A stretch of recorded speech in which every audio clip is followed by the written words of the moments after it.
সন্ত্রাস বিরোধী আইনের মামলায় নীলফামারী ৩ আসনের সাবেক এমপি আশিকা সুলতানাকে ৩ দিনের রিমান্ড মঞ্জুর করেছেন আদালত।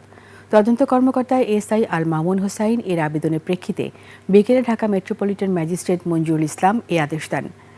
রাষ্ট্রপক্ষে আইনজীবী আজিজুল হক দিদার আসামিকে সর্বোচ্চ রিমান্ডের পক্ষে শুনানি করেন। তিনি আদালতকে বলেন, নিষিদ্ধ সংগঠন আওয়ামী লীগের নেতাকর্মীদের সংগঠিত করতে এবং দেশে বিশৃঙ্খলা সৃষ্টি করতে অর্থ যোগান দিচ্ছেন এই আসামি। তদন্তকারী কর্মকর্তার তদন্তে এসব তথ্য উঠে এসেছে।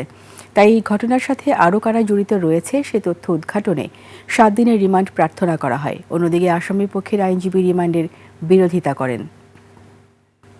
মামলার এজাহারের যা বক্তব্য, সেই বক্তব্যের সাথে আমার আসামির কোনো সম্পৃক্ততা নাই।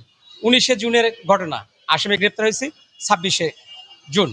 আসামি এটার সাথে জড়িত না, আসামি অর্থদাতার সাথেও জড়িত না, শুধু রাজনৈতিক কারণে হয়রানির উদ্দেশ্যে তাকে গ্রেপ্তার করা হয়েছে।